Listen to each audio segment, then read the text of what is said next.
Rreth 150 vjet më parë, 3 holandezë, 2 gjermanë dhe 1 portugez, një grup disi i çuditshëm ndërmjetje për aventurë, vendosi të lërë qytetin e njohur të Cape Townit në Afrikën e Jugut për të kushtuar kërkimit të floririt në brendësi të vendit.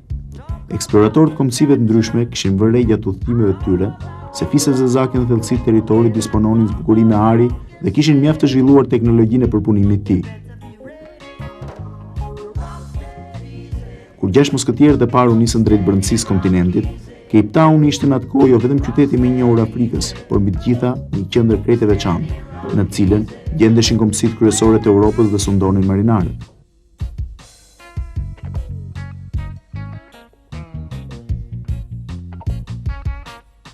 Udhëtrimet deri te Indisë dhe Kinës parashikonin gjithmonë një qëndrim në atë qytet, që ishte një erazi dhe pika e fundit e etapës afrikane të udhëtimit.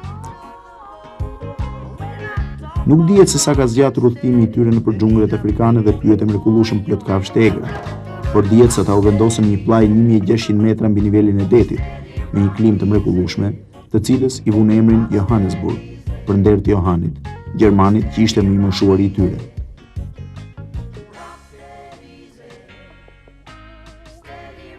Librat turistik të qytetit nuk japin shpjegime mbi fatin e mëtejshëm të vet Johanit.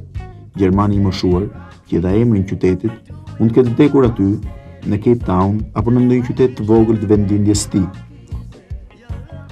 Padyshim, pa e mësuar kurrë se pa dashje, i kishte dhënë emrin qytetit që 150 vjet më vonë do të bëhej jo vetëm i madhi, por edhe më i pasur i qytet i kontinentit afrikan. Një parajs që e vizitojnë çdo vit më shumë se 4 milion turistë.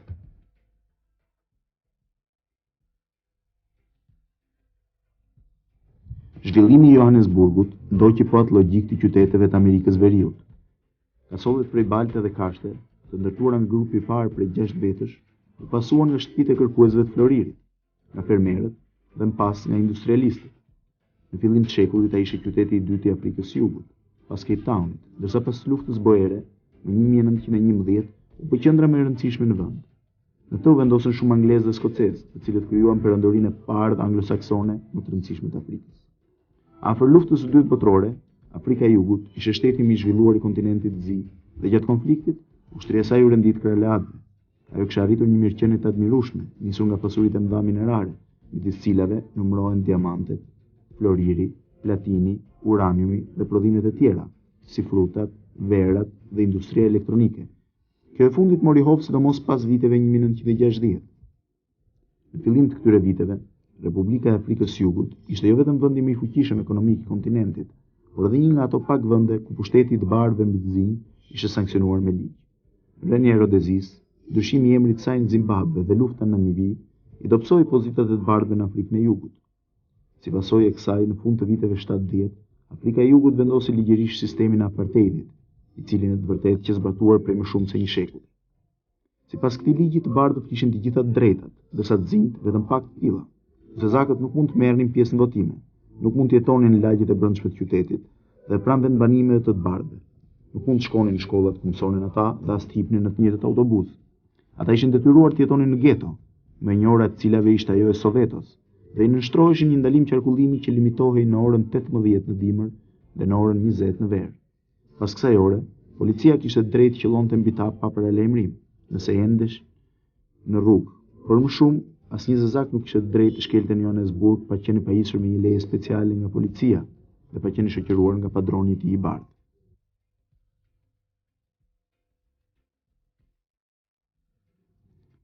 Regjimi i Pretorias, i drejtuar nga Peter Botha, një emër i njohur, i thtar kryesor i apartheidit, arriti sidoqoftë një rritje të pabesueshme ekonomike të vendit. Industria që e gatshme të siguronte nevojat më të rëndësishme në vend dhe ekonomia barazohej me atë të vendeve më të zhvilluara të botës. Por as zëvendësimi i botës me de Klerk, një udhëheqës më i moderuar, as lëshimet e vogla nuk e shpëtuan dot apartheidin. Në 1991 qeveria e Pretorias u detyrua të bënte mjaft lëshime, përfshi heqjen e ndalim qarkullimit për zezakët dhe të drejtën e tyre për të udhëtuar në autobus me të bardhët. Por në atë kohë u lirua nga burgu dhe drejtuesi i Kongresit Panafrikan, Nelson Mandela, i njohur në gjithë botën si militant për mbrojtjen e të drejtave të zezakëve dhe respektuar për më shumë se 30 vjet burg. Në 1994, i kthyer në një simbol i qendresës, Mandela u zgjodh presidenti i Afrikës së Jugut, duke i dhënë kështu de jure fund hegemonisë mbi 150 vjeçare të bardhëve në shtetin më të zhvilluar të kontinentit zi. Mandela ndoqi një politik pajtimi, gjesti i parë i tij që një takim dhe një përqafim me de Klerkun, i cili më 1991 kishte marrë çmimin Nobel për paqe, si pasojë e lëshimeve që u kishte bërë zezakëve. E gjithë politika e Mandelës synoi integrimin e zezakëve dhe bashkëjetesën e tyre me të bardhët. Në të vërtetë, si në shumë vende të Afrikës, punët nuk shkuan ashtu siç pritej. Përkundrazi, duket se ardhmja i ka rezervuar Afrikës Jugut fatin e Kongos dhe Rodezis. Ndryshe nga atje nuk pati një revansh të zi, por kjo nuk i pengoi të bardhët të çesin shumë prej bizneseve të tyre dhe të largohen nga vendi pas fitores Mandelës. Po kështu zezakët ikën nga getot dhe u vendosën parajsën e tyre të ndaluar në qytet. Ata sollën me vete nga getot e errta kriminalitetin dhe kusarin. Pas më shumë se 7 vjetësh, Johannesburgu ngjan tashmë një qytet i zi dhe të gjithë turistëve ju këshillohet mos ecin në rrugët e qytetit dhe madje as ta vizitojnë atë. Hotelet e mëdhenj me emra të famshëm dhe dyqanet kryesore janë mbyllur, ndërsa jeta vdes shpejt mbas dite. Të gjitha këto kanë sjellë një rënje të ndjeshme ekonomike dhe uljen e standardit të jetesës. Tashmë parajsa afrikane mund të arrijnë nivelin e Kongos apo Zimbabves, duke humbur gjithçka të çmuar të fituar gjatë drejtimit të të bardhëve. Më 6 qershor, Afrika e Jugut do të hyjë përsëri në votime, por Mandela nuk kandidon më. Ai duket se do të zëvendësohet nga një njeri i partisë tij, i quajtur Mbeki, një zezak i shkolluar në Angli dhe SBA. Rënja ekonomike pasqyrohet në të gjitha drejtimet. Ajo ndihet në të gjitha bisedat me banorët. Morris punon prej vite shofer taksie. Ka lindur në Afrikën e Jugut dhe është rritur në Johannesburg. Ai nuk e fsheh se jeta ka qenë disa vite më parë më e qetë dhe më e pasur. Before, certain things were better. Më parë disa gjëra ishin më mirë, si për shembull shërbimet, cilësia e tyre. Mendoj se ka qenë një vend i bukur. Edhe sot është i tillë dhe vetëm se disa gjëra kanë ndryshuar, është rritur kriminaliteti dhe ka më shumë turbullira. Mendoj se me shumë afrikanë jugor të bardhë, madje edhe me disa të zinj, diçka nuk shkon. White South Africans and I suppose some black South Africans as well.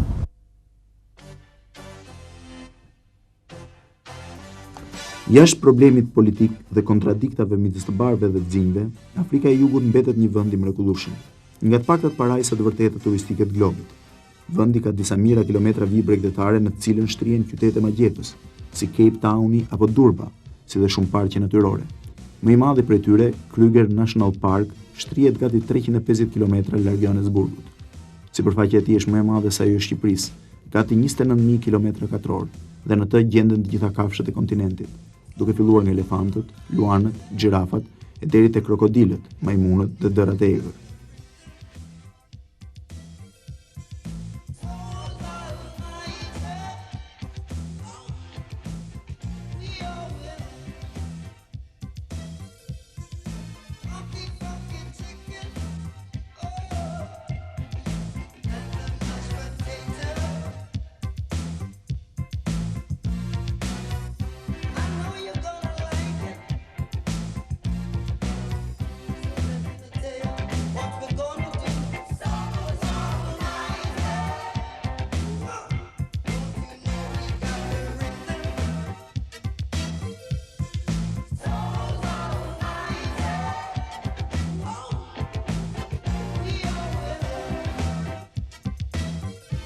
Një faunë lakmuse që tërheq çdo vit miliona turistë.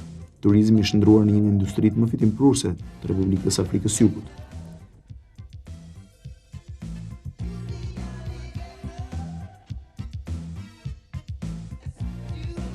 Vizita në Kruger National Park është e parashikuar vetëm makinë. Në hyrje, një roje apo portier të paralajmëron dhe njëherë se zbritja nga makina është e pamundur dhe se në park ka mjaft kafshë të rrezikshme.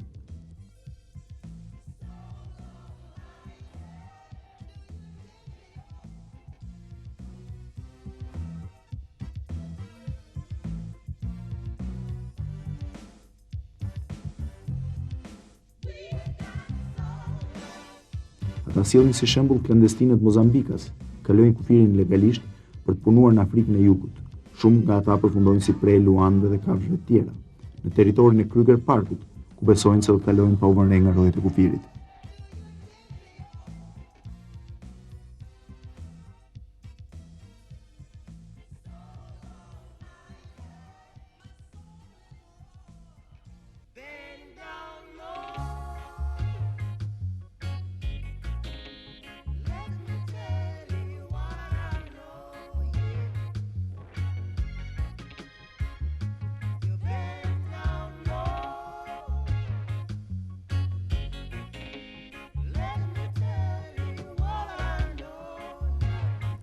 Pothuajse të gjitha tabelat shënojnë se makina duhet i shmanget rinocerontit dhe elefantit, dhe se shëtitja në park duhet jetë me xhama gjysmë të mbyllur.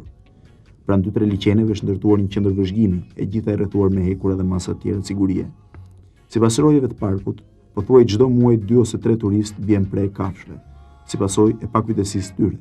Një europian apo japonez e ka të vështirë të konceptojë rrezikun që mund t'i vijë nga një kafshë. Madje, po kaq të vështirë ka të bëjë dhe diferencën midis kafshëve në kopshtin zoologjik në vendin e tyre me kafshët e egra këtu.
Itineraret turistike parashikojnë një vizitë që nuk duhet të zgjasë më pak se 3 ditë.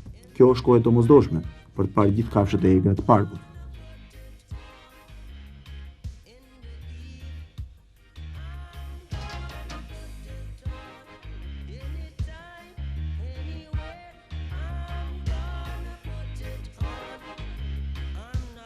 Popullsia e Republikës është mjaft e përzier. Në të jetojnë gati 40 milion të rinj që i përkasin disa fiseve, më i njohuri për i cilëve është e izoluve. Pjesa tjetër, rreth 5 milion janë të bardhë, kryesisht me origjinë holandeze, portugeze, gjermane dhe anglosaksone. Gjuha zyrtare është anglishtja. Ekonomia e Afrikës së Jugut vjen të mbështetet në nxjerrjen, përpunimin dhe eksportimin e diamantëve, floririt, platinit, uraniumit, si dhe prodhimin e frutave të verës.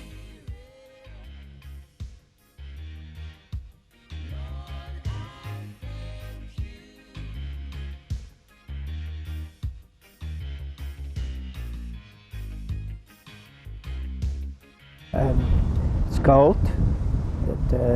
Gold is one of the Ari është një nga pasuritë kryesore, po ashtu edhe diamanti e platinit. maize,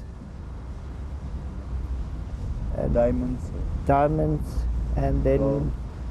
yeah, gold as I said. and tourism. Turizmi është vështirë të ngrihet si pasojë e krimit që është rritur.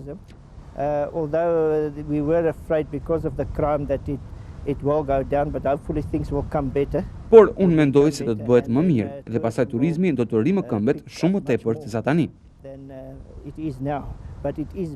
Duhet thënë se tani është më mirë se më parë. Very difficult to say. I must say Është shumë e vështirë të thuhet, por është një vend problematik për disa afrikano-jugor. Ai po shkon në të njëjtën rrugë me shumë vende të tjera në Afrikë si Zimbabwe, Angola, Mozambiku ose si Kongo, Kenya, nga të cilat kemi frikë. Mozambique and those countries, Congo, Kenya, we're afraid of that, but hopefully because South Africa is. Por ndofta kjo nuk do të thotë sepse Afrika e Jugut është vendi më i përparuar se ata. Hopefully it won't happen. Vështirë të thuhet diçka mbi njojën e Shqipërisë në këtë vend, gati 12.000 kilometra të largët.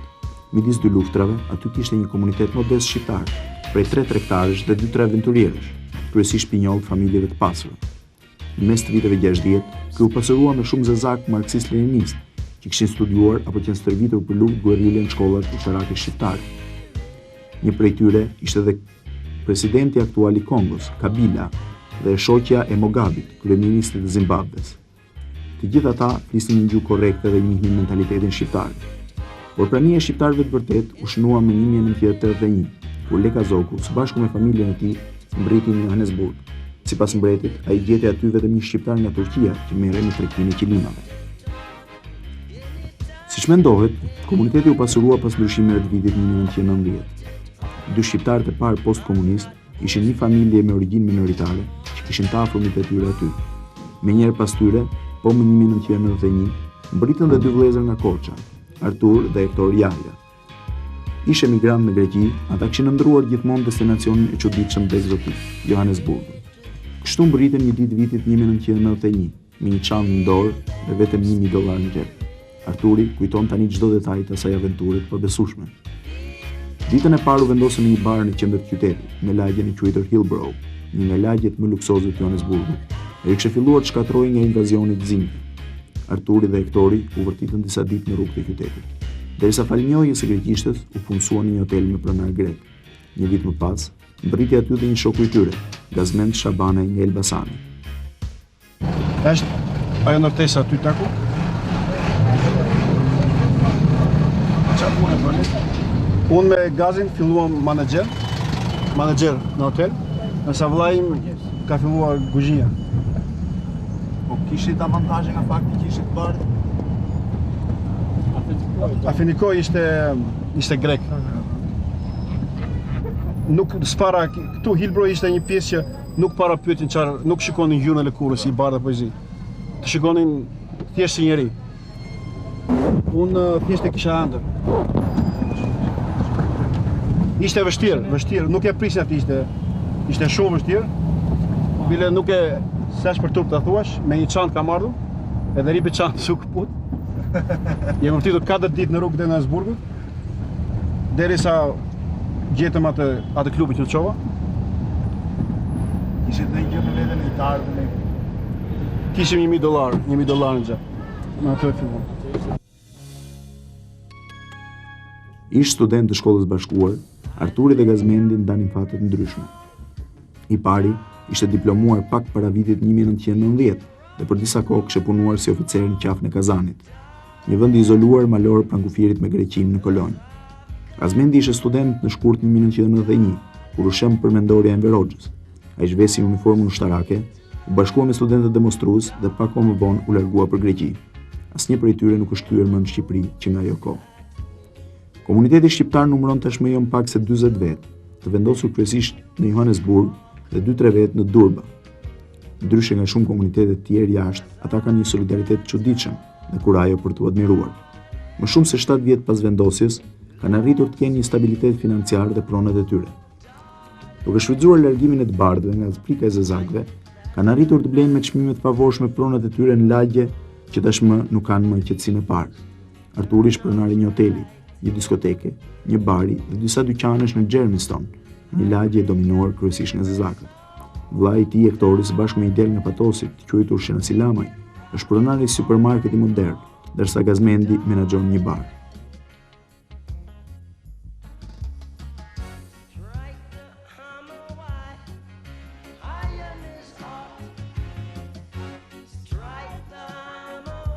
Kam një hotel në Johannesburg,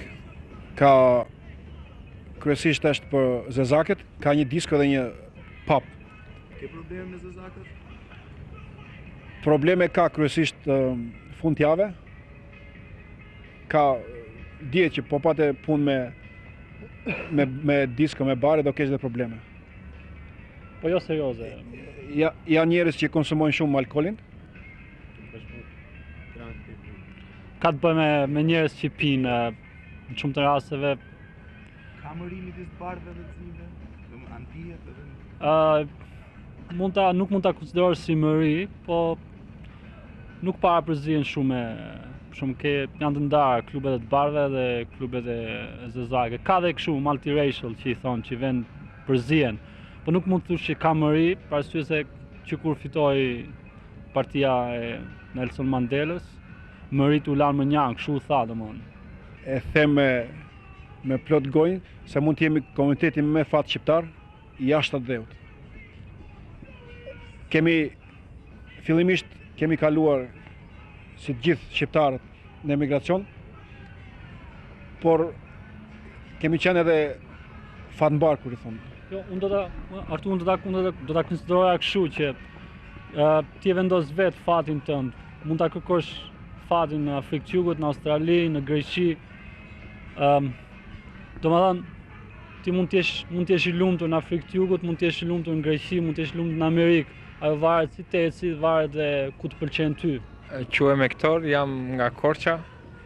Kam ardhur këtu para 6-7 vitesh. Siç e tha, jam me vllajën tim Arturi edhe me shokët tim. Edhe unë kam një biznes me Thanasin, një supermarket ose edhe take away si i thonë. Përpiqemi të bëjmë edhe në diçka si gjithë të tjerët. Neve para disa javësh shkuam bëm kontakt me Leka Zogun. Diskutohet edhe me ministrin e Oborrit, na priti shumë mirë. Ne kishim përshtypje tjera faktikisht, shumë mreti, qysh, tek. Neve si shqiptar, si emigrant jemi, kuptohet hallet e jona pa dokumenta, pa gjana. Kishim idenë që mreti mund na ndihmonte për diçka. Po mreti aktualisht ishte i pafuqishëm.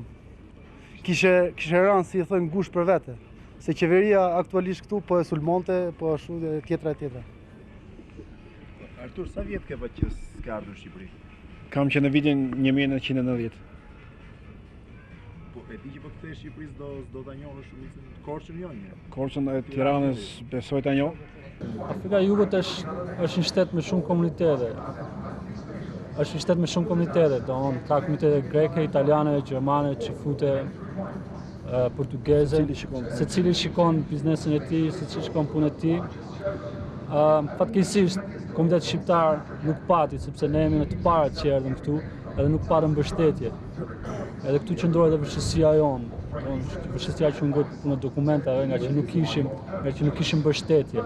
Po megjithatë ne ndjejmë veten sigurt, ndjejmë veten strong, të fortë që i thonë këto, edhe ne shohim me perspektivë jetën këtu. Edhe unë aq kam. Mendoni që do zgjerohet komuniteti? Po ajo është me dëshirë. Si e para. Është një çik larg, po në fundit Amerika larg është, po ka plot që vjen në Amerikë.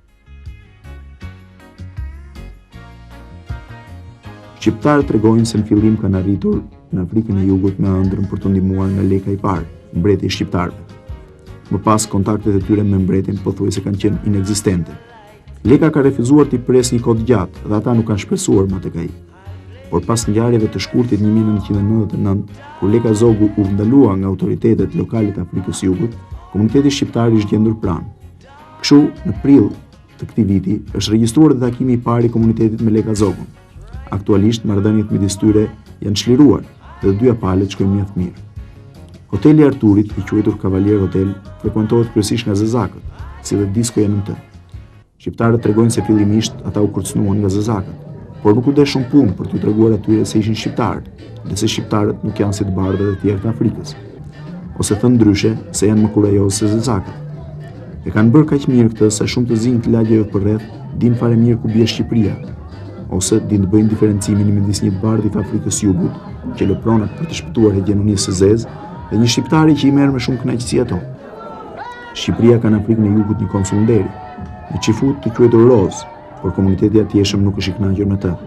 Duket se ai ka vendosur të përfitojë vetëm avantazhet që i vijnë nga statusi diplomatik dhe jo të ndihmojë atë komunitet, që në këto vite ka pasur vazhdimisht nevojë.